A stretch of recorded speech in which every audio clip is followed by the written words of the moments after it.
Friends, आज मैं discuss करने वाला हूँ क्लास 10th के मैथ के एनसीईआरटी बुक का चैप्टर नंबर 1 वास्तविक संख्या यानी रियल नंबर। इससे रिलेटेड जितने भी एक अंक के प्रश्न बन सकते हैं मैं सभी को लेने का प्रयास किया हूँ गाइस।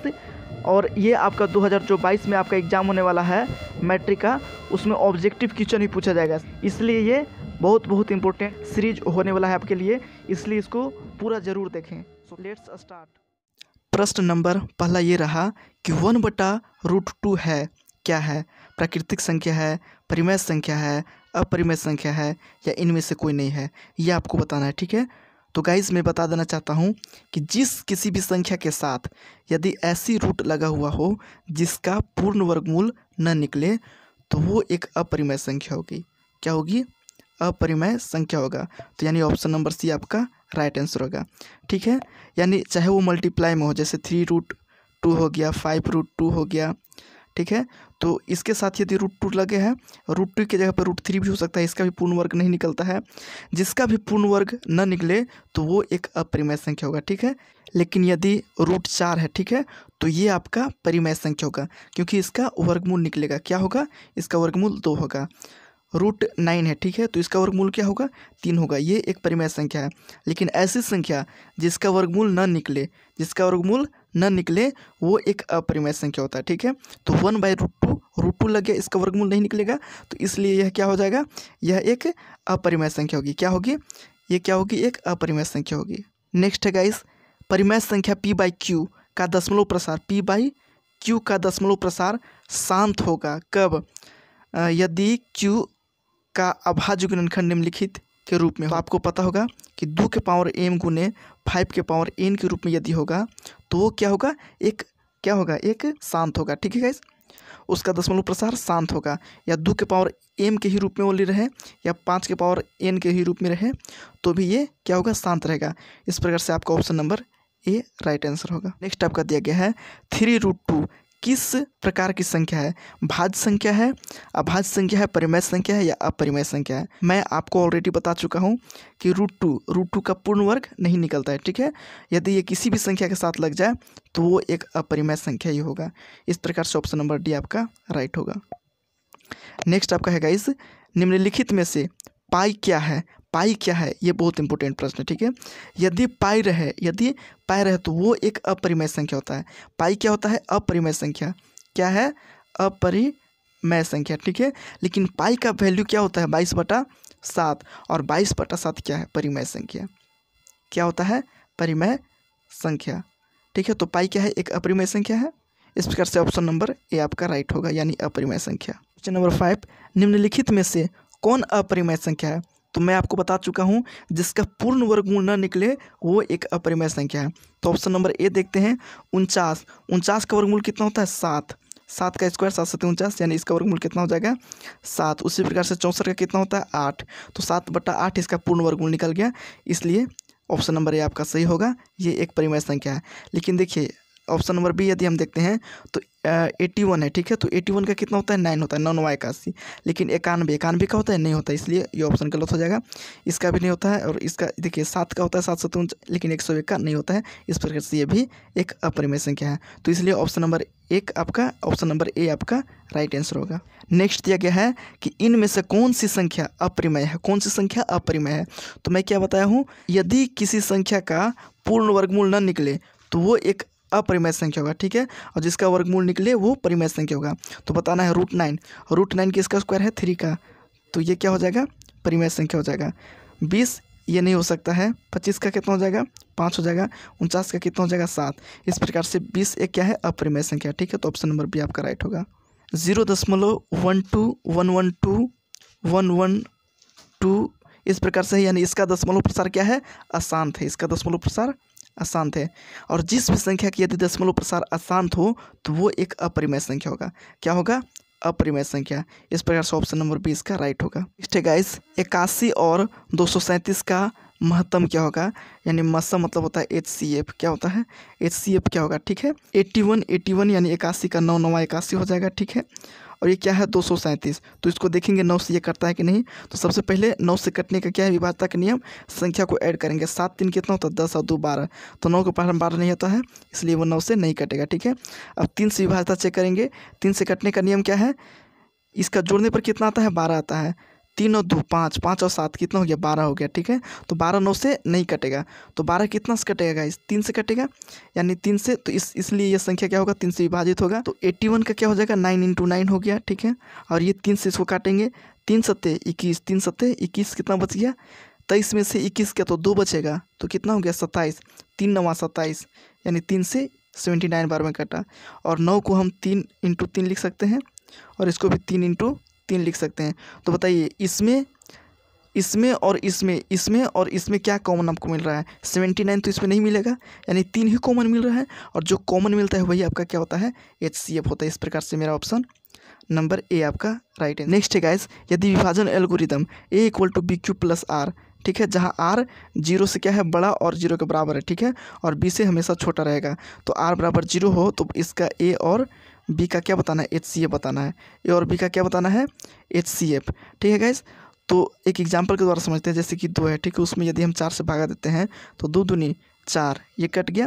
तो इसको हम क्या लिखते हैं भाज्य लिखते हैं। क्या लिखते हैं भाज्य, इसको भाजक, इसको भागफल। अब इसको क्या लिखते हैं शेषफल लिखते हैं। क्या है शेष, इसको यहाँ पे 0 बचता है आपका, शेष इसको लिखते हैं। तो आपको सूत्र एक पता होगा, भाज्य बराबर भाजक गुने भागफल प्लस शेष।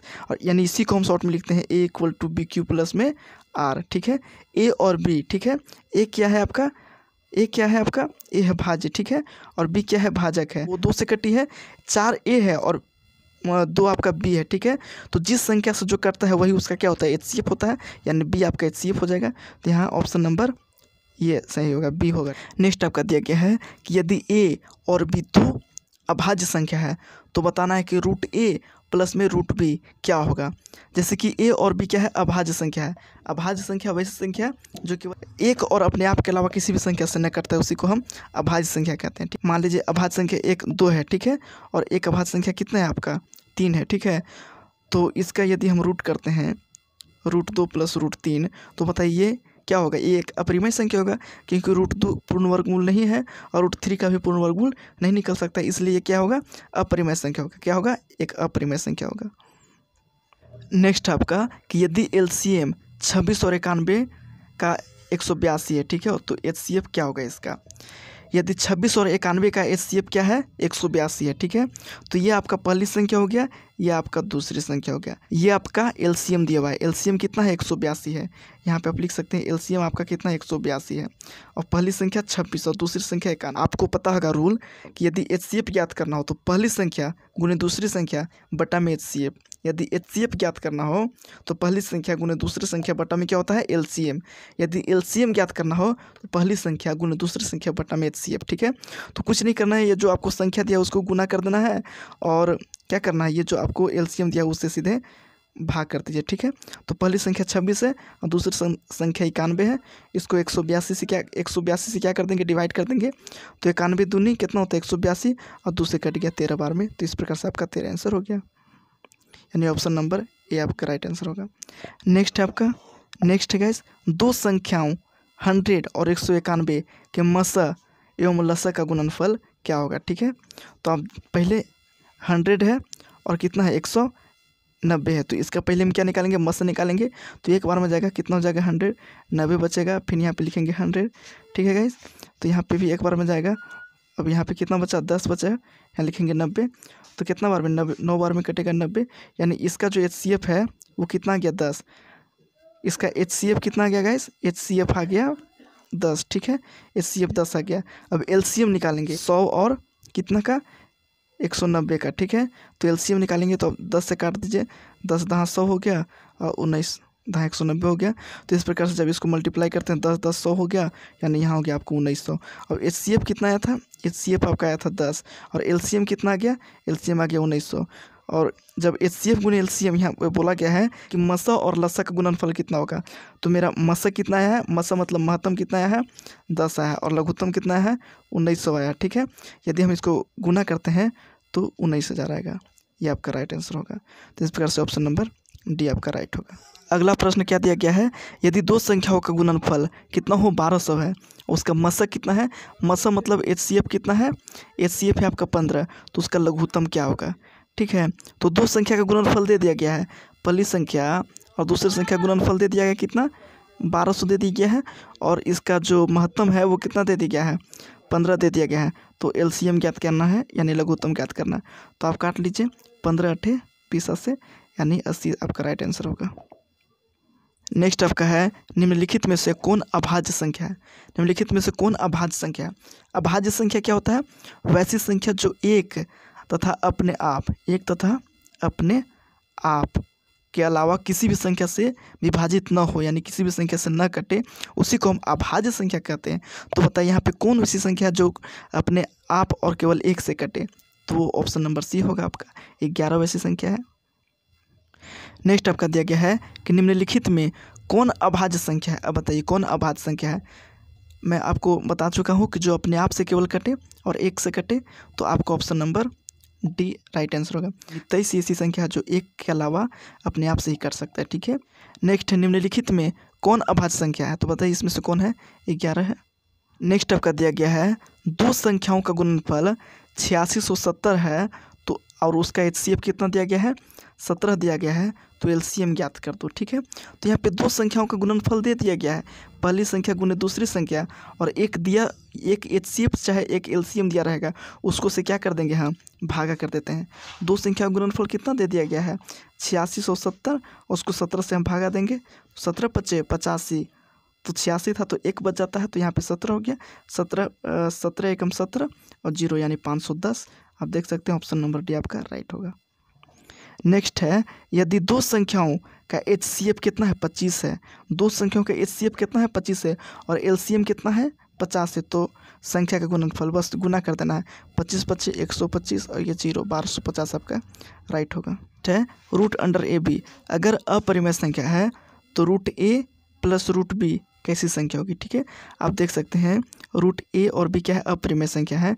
अपरिमेय संख्या मतलब मान लीजिए कि ये 2 है, ठीक है, गुने यहाँ पे 3 है। ठीक है, तो इसको अलग अलग आप कीजिए, √2 को और √3 को अलग अलग कीजिए, तो ये भी एक अपरिमेय संख्या हो गया। तो इस प्रकार से ऑप्शन नंबर डी आपका राइट होगा। नेक्स्ट है, एक परिमेय संख्या और अपरिमेय संख्या का योग क्या होता है। एक परिमेय संख्या मान लीजिए कि 4 है, ठीक है, और एक अपरिमेय संख्या यानी √2 है, तो उसका योग क्या होगा, तो ये भी एक अपरिमेय संख्या होगा, अपरिमेय संख्या होगा। हम बताए थे किसी भी संख्या के साथ यदि अपरिमेय लग जाए यानी वैसा रूट जिसका पूर्ण वर्ग ना हो, तो वो क्या होगा, पूरा संख्या को अपरिमेय बनाता है। ठीक है, नेक्स्ट आपका है, एक शून्योत्तर परिमेय संख्या और एक अपरिमेय संख्या, ठीक है, का गुणनफल या भागफल क्या होता है, तो ये होता है आपका अपरिमेय संख्या होगा। कि निम्नलिखित में से कौन अपरिमेय नहीं है, निम्नलिखित में कौन अपरिमेय नहीं है। ठीक है, तो यहाँ पे देखना है, ये एक अपरिमेय है, ये भी एक अपरिमेय है क्योंकि इसका पूर्ण रूट नहीं निकलता है। ठीक है, पूर्ण वर्ग क्योंकि इसका पूर्ण वर्ग नहीं निकलता है, ये भी एक अपरिमेय है। और इसको देखते हैं, ठीक है, इसका भी रूट नहीं निकलेगा, लेकिन इसको चेक करते हैं। ठीक है, तो 75 को हम क्या लिख सकते हैं, 25 × 75 लिख सकते हैं, 25 × 75 लिख सकते हैं, और 48 को क्या लिख सकते हैं, 16 × 32 16 × 48 लिख सकते हैं। तो 25 का कितना होता है वर्गमूल 5 होता है, ये तो बाहर निकलेगा और अंदर कौन रह जाएगा बेचारा 3। 16 का वर्गमूल कितना होता है 4 और अंदर रह जाएगा बेचारा √3। नेक्स्ट आपका दिया गया है कि √2 है एक, √2 है।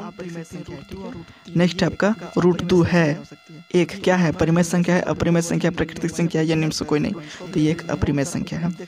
नेक्स्ट आपका